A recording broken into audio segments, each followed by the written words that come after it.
Class 11. Today I will teach you depreciation.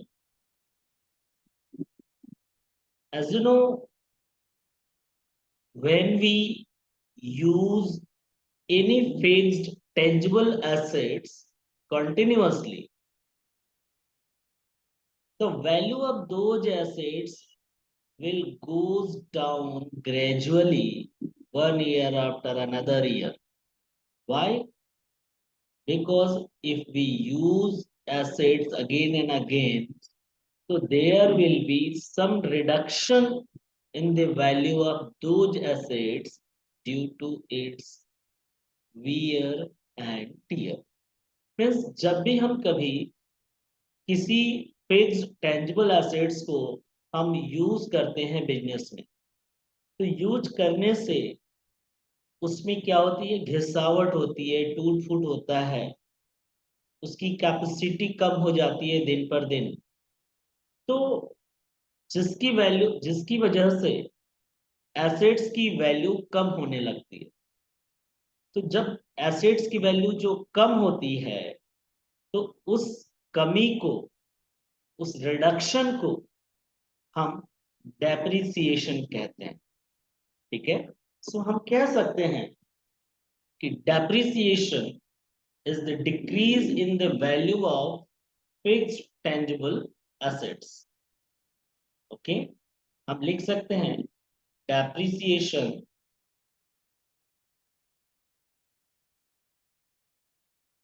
Depreciation is the decrease in the value of fixed tangible assets, tangible assets except land. Except land means land पे हम लोग depreciation नहीं लगाते हैं।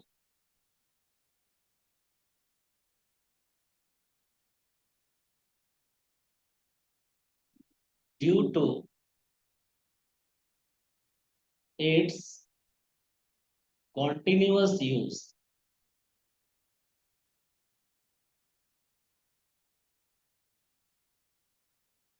सो depreciation क्या है कि जब किसी fix tangible assets like plant, machinery, building, furniture etcetera, इन सभी एसेट्स को जब हम बिजनेस में कंटिन्यूअसली यूज करते हैं ईयर टू ईयर, तो यूज करने से इनकी वैल्यू में कमी आती है और उस कमी को हम डेप्रिसिएशन कहते हैं। यानी gradual and permanent loss of assets due to its continuous use or due to its wear and tear।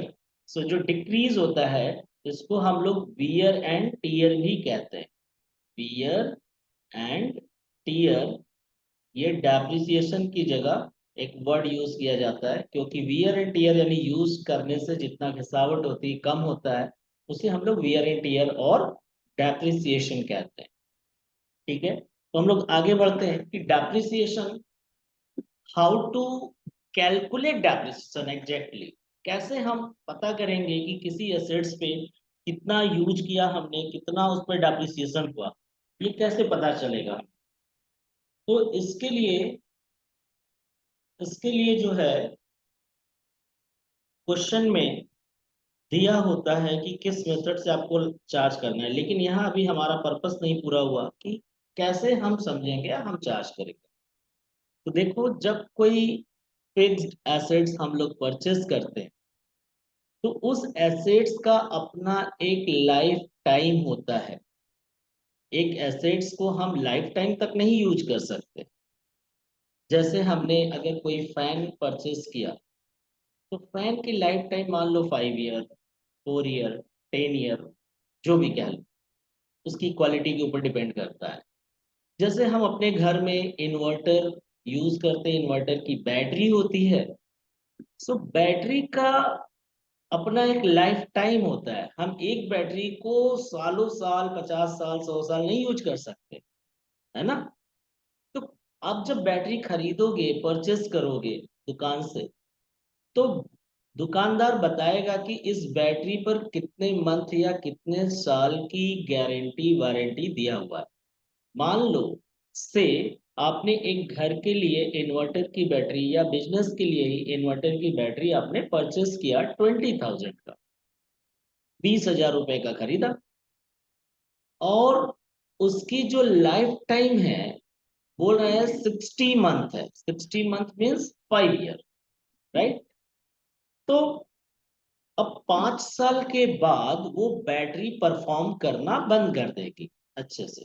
तो अब हम क्या करते हैं, उस बैटरी को उसी दुकानदार के पास ले जाते हैं, एक्सचेंज करके एक नई बैटरी लाते हैं। तो दुकानदार, शॉपकीपर क्या करता है, जो पुरानी वाली बैटरी हम एक्सचेंज करते हैं उसकी वैल्यू हमें पे करता है बैटरी की कैपेसिटी के हिसाब से, 3,000 या 4,000 जो भी देगा। तो आपने 20,000 की बैटरी खरीदी से कि उसकी जो, मान लो कि 2,000 रुपया वो तुम्हें दे रहा है स्क्रैप वैल्यू, मतलब चेंज करने पर, एक्सचेंज करने पे उसकी वैल्यू वो 2,000 रुपये लगा रहा है। तो देखा जाए तो 2,000 तो मिल जा रहा है हमको लास्ट में उस बैटरी से। तो वो जो 2,000 रुपया हमें मिल रहा है मशीन या बैटरी खराब होने के बाद, तो उस वैल्यू को हम कहते हैं स्क्रैप वैल्यू। ठीक है। यानी अब आपके पास जो बैटरी 20,000 रुपए की थी, 2,000 रुपया उसमें से मिल जाएगा। यानी अब बैटरी आपका जो लॉस होगा एग्जैक्टली वो 18,000 का होगा, क्योंकि 2,000 तो मिल जा रहा है।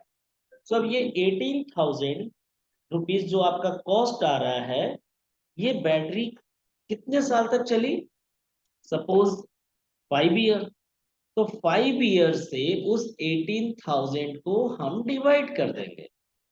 तो जब 5 ईयर से डिवाइड करेंगे तो पर ईयर जो भी कॉस्ट आएगा वो 1 साल का डेप्रिसिएशन कहलाएगा। यानी कि हर साल उतना रुपया हमारे मशीन की या बैटरी की कीमत कम होती जाएगी, और 5 ईयर के बाद जब हम उसे सेल करेंगे तो 2,000 हमको मिल जाएगा। यानी कि किसी भी मशीन का डेप्रिसिएशन एग्जैक्टली नहीं पता किया जा सकता। हम किसी भी मशीन का डेप्रिसिएशन सिर्फ एस्टिमेट करते हैं उसके परफॉर्मेंस या उसकी एक्सपायरी लाइफ टाइम के आधार पे। ठीक है। तो कह सकते हैं कि depreciation is an estimated amount of wear and tear, है ना। एक तरीके से एस्टिमेटेड अमाउंट होता है, एग्जैक्टली नहीं होता। तो अब क्वेश्चन आता है कि कैसे हम एस्टिमेट करते हैं। जैसे मैंने एक तो मेथड बता दिया।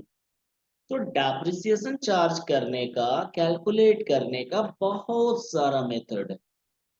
हर एसेट्स का डेप्रिसिएशन का मेथड सेम नहीं होता। घर पे अगर हम वाटर प्यूरिफायर लेकर आते हैं, वाटर प्यूरिफायर लाते हैं, तो मान लेते हैं कि अगर वाटर प्यूरिफाई करता है एक बार में 5,000 लीटर, तो उसकी जो कॉस्ट होगी उसको 5,000 लीटर से डिवाइड कर देंगे तो पता चल जाएगा कि 1 लीटर में कितने रुपए का खर्च हो रहा है या कितना हमने वाटर प्यूरिफाई किया, उसके हिसाब से डेप्रिसिएट हो जाएगा। ठीक है। कभी होता है आवर मेथड, कोई प्रोडक्ट कितने घंटे आप यूज करोगे इसके लिए दिया होता है क्वेश्चन में।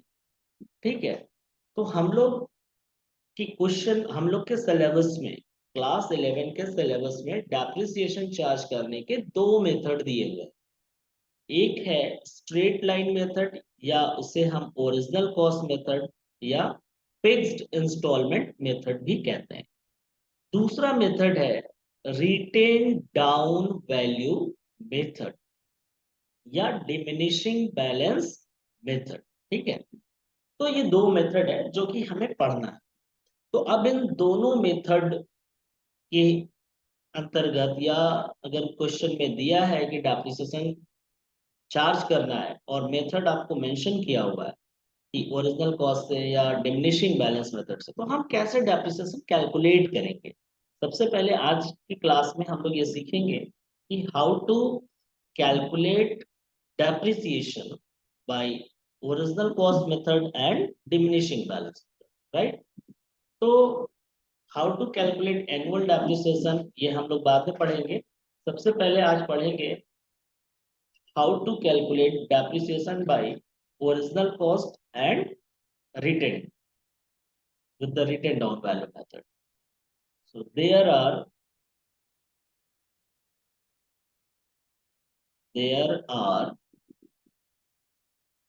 two methods of calculating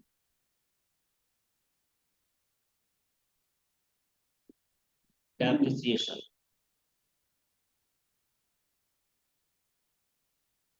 ठीक है. So first is original cost. You can note down or you can take the screenshot. Original cost method. Second है written down value method, जो कि हमारे सिलेबस में है, हमें पढ़ना है.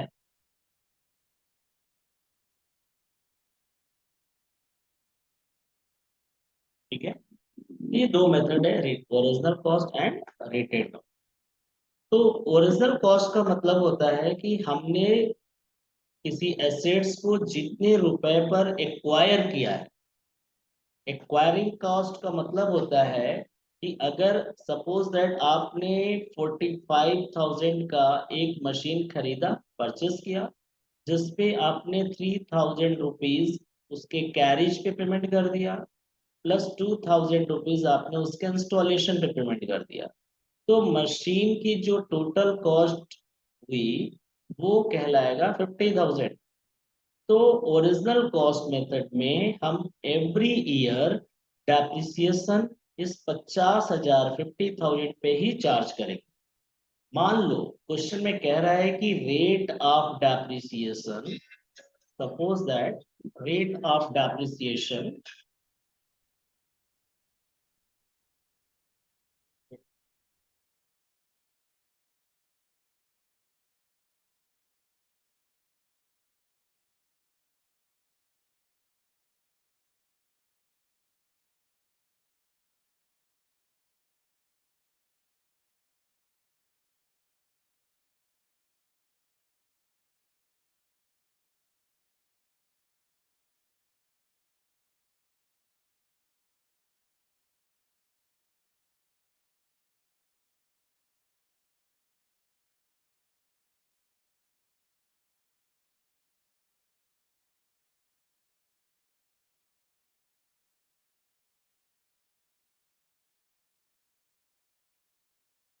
Okay, sorry students for interruption. So rate of depreciation अगर दिया हुआ है, सपोज दैट इज 10%. ठीक है. तो अगर एक मशीन हमने जो खरीदा उसकी एक्वायरिंग कॉस्ट 50,000 है, जैसा मैंने एग्जांपल में बताया, और ओरिजिनल कॉस्ट मेथड से लगाना है, तो मान लेते हैं कि 3 ईयर के लिए डेप्रिसिएशन लगाना है हमें. तो फर्स्ट ईयर में हम लोग जो डेप्रिसिएशन लगाएंगे, मशीन की कीमत कितनी है, 50,000. तो 10% के हिसाब से कितना आ रहा है, 5,000. ठीक है. सेकेंड ईयर में अगेन हम 50,000 पे ही डेप्रिसिएशन लगाएंगे. 50,000 इंटू 10%. ठीक है, 5,000, क्योंकि हमने कौन सा मेथड बताया, ओरिजिनल कॉस्ट. थर्ड ईयर में भी हम किस पे चार्ज करेंगे, 50,000 पे ही डेप्रिसिएशन 10% के हिसाब से चार्ज करेंगे. बैलेंस चाहे कुछ भी हो, बैलेंस असल घटाना.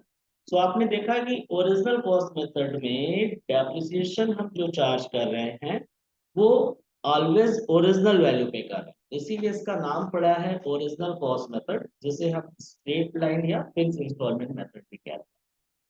ठीक है. अब सेम क्वेश्चन अगर आपसे कहता है कि रिटेन डाउन वैल्यू मेथड से आप सॉल्व करो, तो हम कैसे कैलकुलेट करेंगे रिटेन डाउन में, हम आपको दिखाते हैं. ठीक है.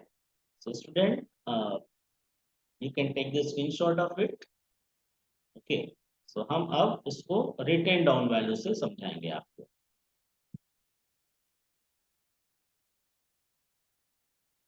ठीक है। यस।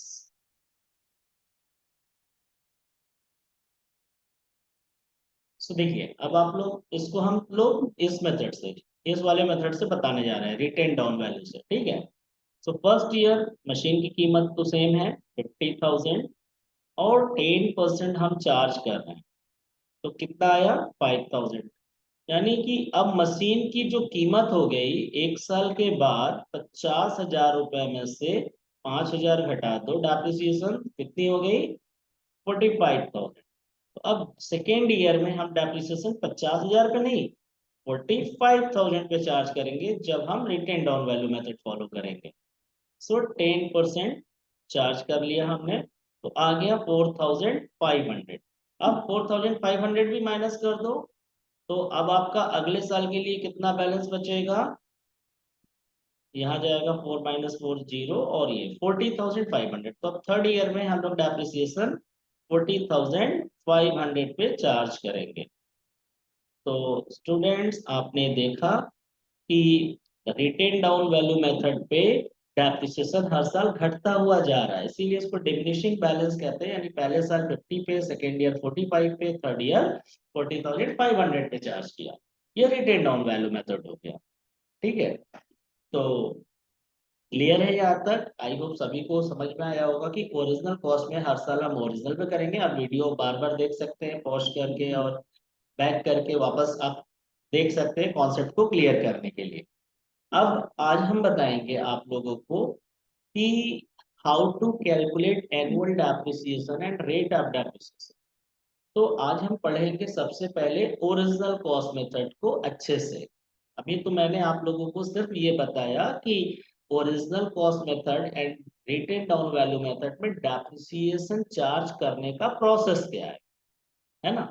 तो अब हम लोग चलते हैं आगे नेक्स्ट पे। तो इसको हम इरेज करते हैं, और इसके बाद हम लोग पढ़ेंगे कि कब रेट ऑफ डेप्रिसिएशन और एनुअल डेप्रिसिएशन चार्ज करेंगे।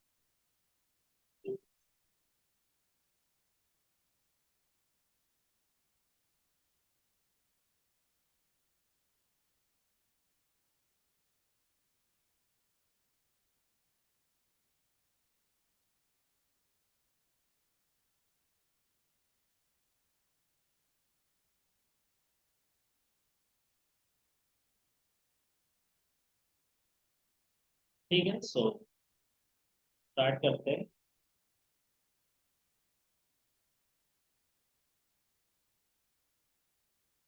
1 minute, I have to erase it.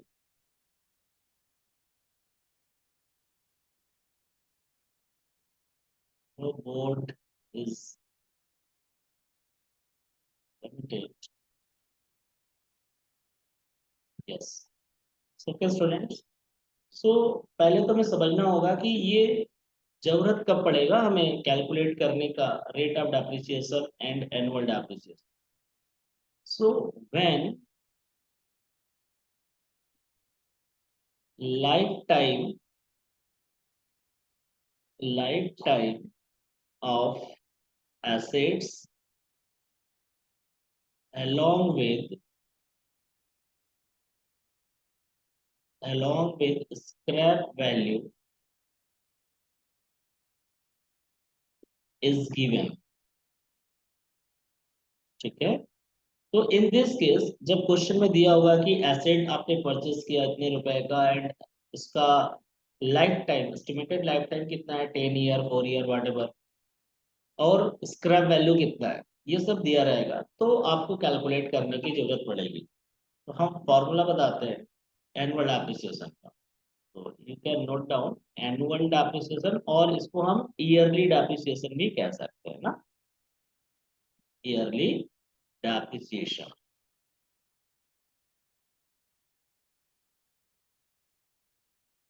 सो सबसे पहले हम ओरिजिनल कॉस्ट लिखेंगे। आपको पता है ओरिजिनल कॉस्ट का मतलब एक्विजिशन कॉस्ट, अभी मैंने बताया था पिछले स्लाइड में। Original cost minus scrap value ये सब दिया होगा क्वेश्चन में, आपको कुछ भी पता नहीं करना है अलग से, सब दिया होगा। और and estimated life time of assets, तो ये आ जाएगा आपका एनुअल डेप्रिसिएशन। अब जब एनुअल डेप्रिसिएशन कैलकुलेट कर लेंगे तो उसी के हेल्प से हम लोग रेट ऑफ डेप्रिसिएशन का पता करते हैं। तो rate of depreciation is equal to annual depreciation और ईयरली डेप्रिसिएशन, जो भी आपने लिखा हो उसको आप लिखेंगे, divided by original cost, original cost and into 100। So ये आपका आ जाएगा रेट ऑफ डेप्रिसिएशन। तो आप इसको नोट कर सकते हो, स्क्रीनशॉट ले सकते हो। दिस इज द प्रोसेस और मेथड और you can say formula to calculate annual depreciation and rate of depreciation under original cost method, right. ये मेथड, ये तरीका हम लोग सिर्फ ओरिजिनल कॉस्ट मेथड में फॉलो करते हैं, ठीक है। आप इसे नोट कर सकते हैं, ओके। सो स्टूडेंट्स, हम लोग